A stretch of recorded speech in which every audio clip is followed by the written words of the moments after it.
नस्ताइन। मेरे पाकिस्तानियों, आज मैं एक ख़ास मौजू पे बात करना चाहता हूँ, और वो जो कि ये जो ऑडियो टेप्स सामने आ रही हैं, ये पाकिस्तान के शहरियों के, पॉलिटिशियंस के, उनके पहले फ़ोन्स को टैप किया जाता है, और वो कौन करती हैं? वो सिर्फ़ 3 किस्म की एजेंसीज़ कर सकती हैं जिनके पास ये तरीका है फ़ोन टैप करने का।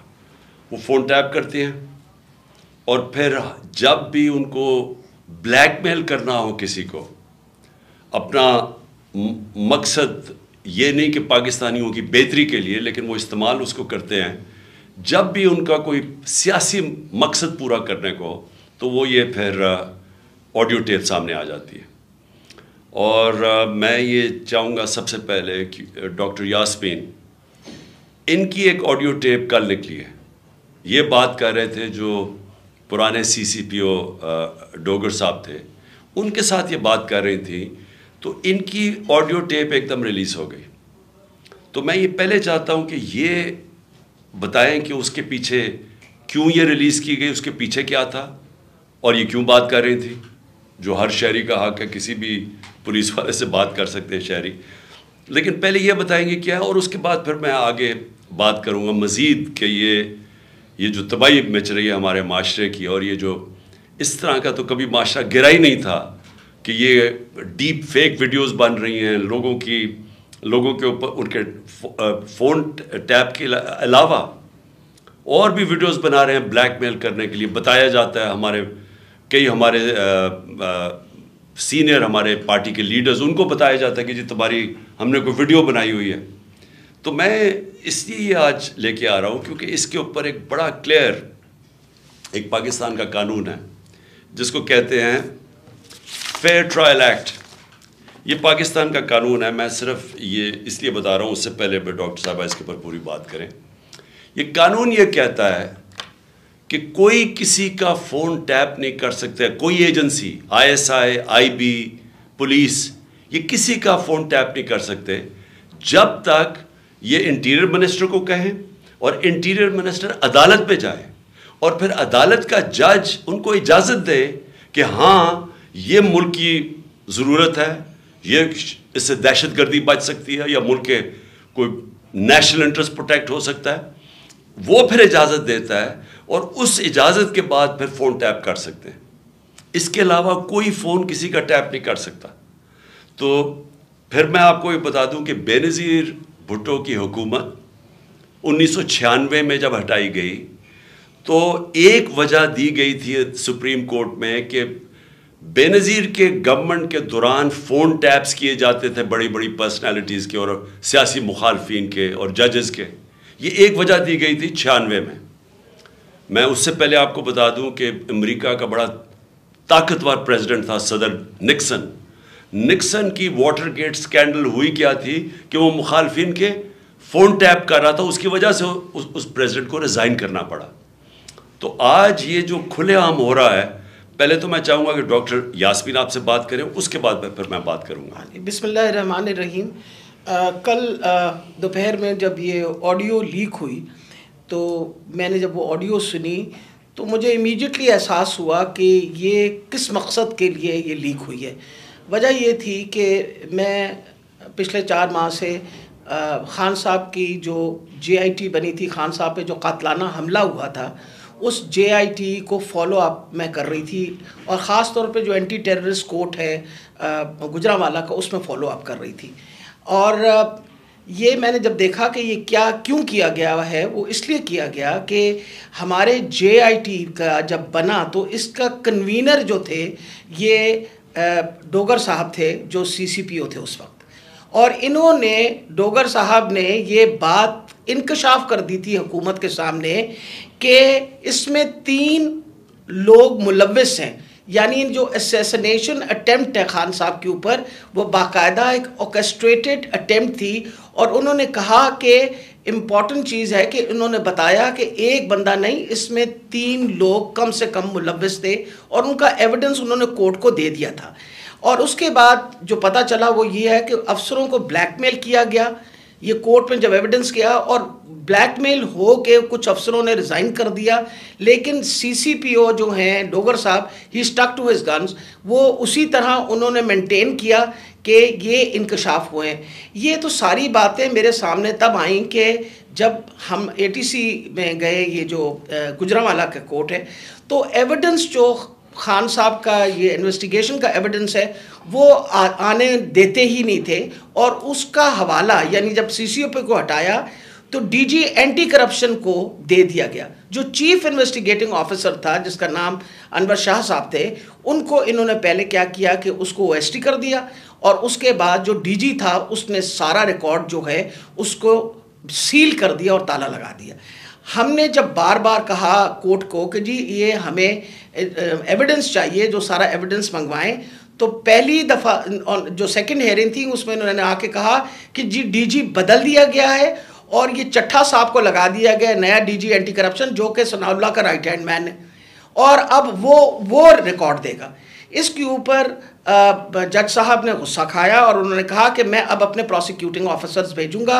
उन्होंने अपने प्रोसिक्यूटिंग ऑफिसर्स भेजे, और प्रोसिक्यूटिंग ऑफिसर्स ने जब वो कमरा खुला और ताला खुला तो देखा गया कि एविडेंस सारा गायब हो चुका है, और चंद सफ़े 11 सफ़े रह गए थे उस सारे एविडेंस के, बाकी सारा कुछ चोरी हो गया। और ये बात का इंकशाफ खुद ही डीजी ने भी किया और ऐलान भी कर दिया कि अब मैं इसके ऊपर इंक्वायरी करूंगा, यानी खुद ही चोर और खुद ही मुनसिफ बनने की इरादे से।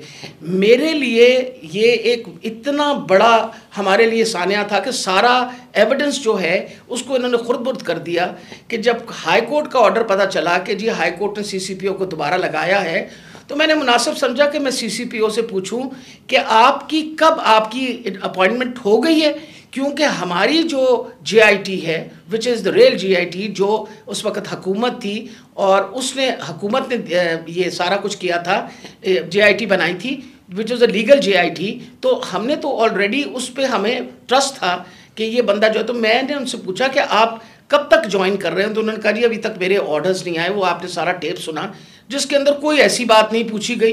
उसमें मुझसे सवाल पूछे गए कि कंसर्न क्यों था। अरे भाई मुझे कंसर्न नहीं होगा तो क्यों नहीं कंसर्न होगा। वजह यह है कि खान साहब के ऊपर कातलाना हमला हुआ, खान साहब की सारी जो इन्वेस्टिगेशन है उनके आपने बंदे भी गायब कर दिए, उसके बाद जिन लोग जो एविडेंस है उसको भी गायब कर रहे हैं आप। तो हमें तो बिल्कुल किसी तरीके से किसी और पे ट्रस्ट नहीं था, और हमें उम्मीद थी कि अब सीसीपीओ के वापस आने से, यानी डोगर के वापस आने से, हम दोबारा अपना जेआईटी जो है वो शुरू कर देंगे। मुझे तो, मैं सख्त मजम्मत करती हूँ। मैंने खान साहब के सामने आके बताया कि जी मुझे इतनी तकलीफ़ हुई कि जी फेयर ट्रायल एक्ट के मुताबिक मैं एक सिटीज़न हूँ उस पाकिस्तान का, मेरा वो चादर और चार दीवारी तो जो पामाल करनी थी इन लोगों ने, हम खवातीन के लिए तो हम सारी औरतें जो हैं इनके शर से नहीं बच सकते। जिस तरह इन लोगों ने टेपिंग करनी शुरू कर दी है, वजह यह कि जिस तरह आपने फरमाया फेयर ट्रायल एक्ट के मुताबिक ये कैसे टेप कर सकते थे हमें, हाउ कुड ही टेप, क्या इन्होंने इजाज़त ली थी? क्या ये सनाउल्लाह जो इंटीरियर मिनिस्टर है ये किसी जज के पास गया था, इसने जाके जज से इजाज़त ली थी? I want to know about it. और मैं इंशाल्लाह खान साहब को बताया मैं कोर्ट में जा रही हूँ, और मैं कोर्ट के अंदर से जाके ये सारे सवालों का जवाब दूंगी कि ये आईएसआई, आईबी या पुलिस में से किसने टेप किया और फिर किस तरह रिलीज़ किया। क्योंकि मैं ये सोचती हूँ कि मेरा जो बुनियादी इंसानी हकूक़ हैं, जो मेरा राइट है, वो उसके ऊपर बहुत बड़ा हमला हुआ। जी शुक्रिया डॉक्टर यास्मीन। मैं आज अपनी सुप्रीम अदलिया से मुखातिब हूँ। 4 महीने पहले मैंने सुप्रीम कोर्ट के अंदर इसी फेयर ट्रायल्स एक्ट के तहत मैंने एक पिटिशन दायर की थी, और उसमें वो पिटिशन क्या दायर की थी कि टेप्स निकली, ऑडियो टेप्स निकली कि मैं जब प्राइम मिनिस्टर था, मेरे प्राइम मिनिस्टर होते हुए मेरी जो बातचीत कर रहा था मैं अपने प्रिंसिपल सेक्रेटरी से, वो मेरी ऑफिशियल लाइन थी, उस लाइन का टेप किया गया, और जो मेरी आज़म खान से बात हो रही थी उसको डॉक्टर करके और उसको रिलीज़ किया गया। उसके अलावा बुशरा बेगम वो ऑफिशियल लाइन से किसी से बात कर रही थी, उनकी भी टेप करके वो जो उनकी बातचीत थी, जो कॉन्वर्सेशन था, उसको भी डॉक्टर करके चेंज करके और 2 दफ़ा वो रिलीज़ की गई। तो मैं इसलिए ये अप्रोच किया सुप्रीम कोर्ट को कि मेरा तो चले, एक तो ये है कि जो डॉक्टर साहबा ने कहा कि ये हमारे फंडामेंटल राइट की वायलेशन है। हर इंसान का बुनियादी हक है आर्टिकल 14 कॉन्स्टिट्यूशन में हमारी प्राइवेसी और हमारी डिग्निटी प्रोटेक्ट करने के लिए। आइन हमारी डिग्निटी और प्राइवेसी प्रोटेक्ट करता है। तो एक तो ये मैं अपनी बीवी बुशरा बेगम की तरफ से कि उनका राइट वायलेट हुआ, मेरा राइट वायलेट हुआ। लेकिन उससे भी ज़्यादा अगर प्राइम मिनिस्टर ऑफिशियल बात कर रहा है अपनी लाइन से, अपने प्रिंसिपल सेक्रेटरी से, अगर वो टेप हो रहा है और उसको फिर रिलीज़ कर रहे हैं, तो ये ऑफिशियल सीक्रेट्स एक्ट के ख़िलाफ़ है।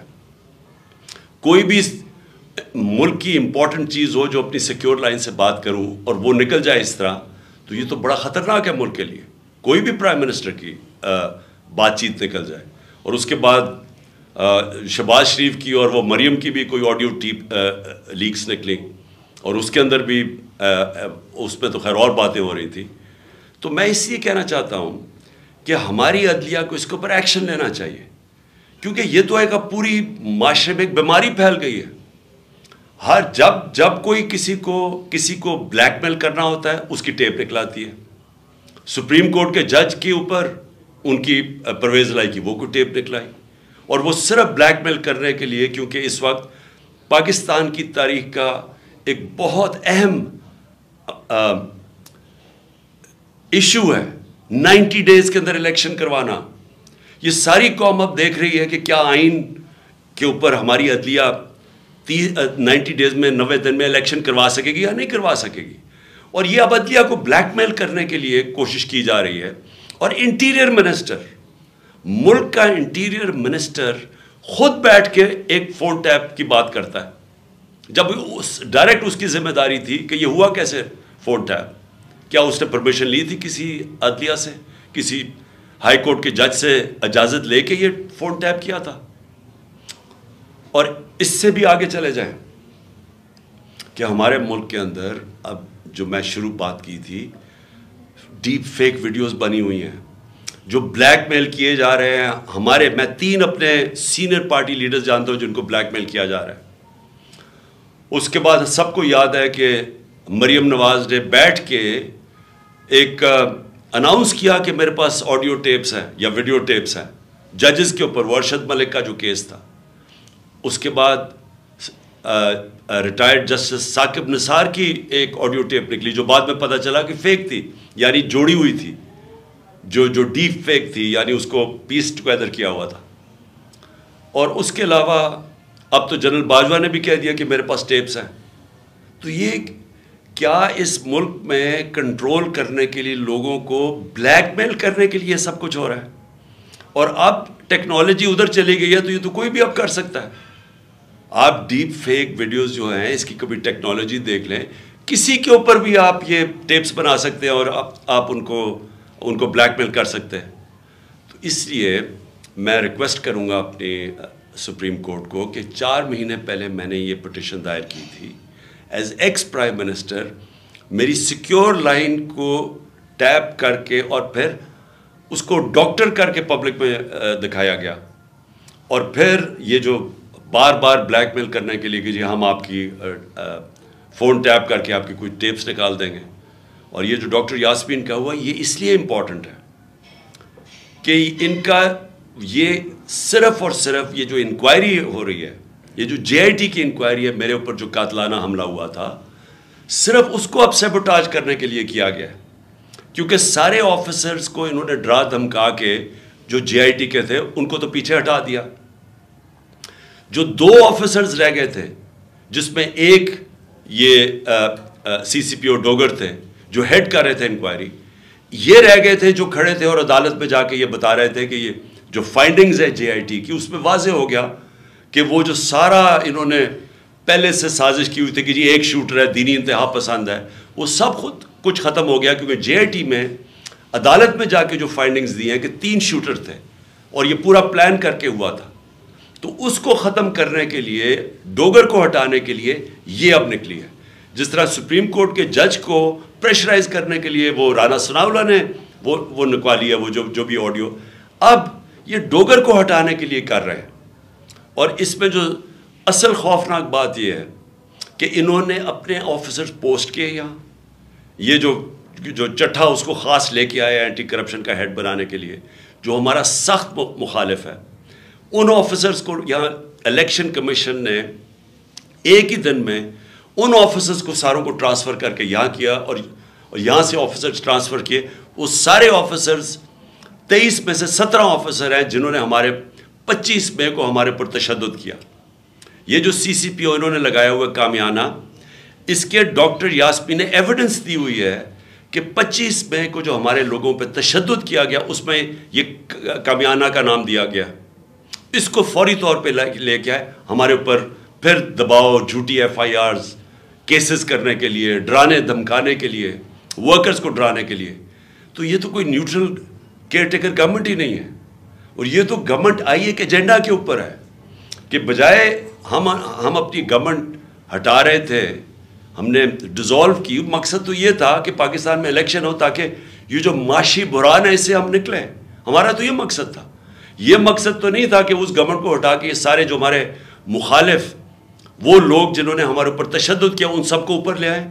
और जो JIT मेरे ऊपर बनी थी, जो पंजाब गवर्नमेंट ने बनाई थी, उस JIT को सैबोटाज करें और आके उसका रिकॉर्ड पहले सील करें और फिर रिकॉर्ड में से सारा रिकॉर्ड गायब कर दें, सिर्फ 11 सफ़े रह जाए उसके, और ऊपर वो आदमी को बैठा दें जिसने आते साथ ही उसकी मिशन ये थी कि JIT को सैबोटाज किया जाए, ताकि किसी को ना पता चले कौन इसके पीछे था जिन्होंने मुझे कत्ल करने की कोशिश की। और ये सारी ऑडियो लीक इसलिए हुई है, जिस तरह के सुप्रीम कोर्ट को भी ब्लैकमेल करने के लिए ऑडियो पहले हुई है। तो मैं आखिर में फिर से रिक्वेस्ट करता हूँ कि हम अपने सुप्रीम कोर्ट को दरख्वास्त करते हैं कि 4 महीने पहले मैंने पिटिशन की थी, फिर मैंने पिछले हफ्ते उसको फिर से कहा कि उसको सुना जाए।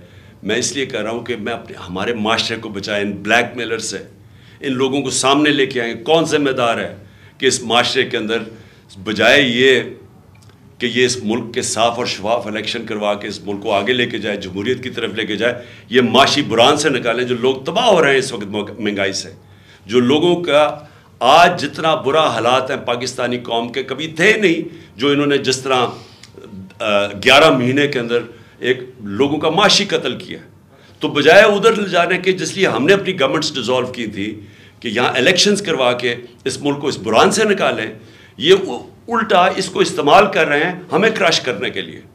और ये जो मैं JIT का फिर आखिर में ये कहता हूँ, ये जो इन्होंने सैबोटाज करने की कोशिश की है, इसका मकसद ये कि ताकतवर, जो मैं कहता था वो 3 लोग मुलव्विस थे, मेरा कोई भी थोड़ा सा भी शक हो और किसी का भी शक, वो सब ख़त्म हो जाना चाहिए कि वो लोग ये जो सैबोटाज करने की कोशिश कर रहे हैं वही मुलव्विस थे मेरे कत्ल करने में।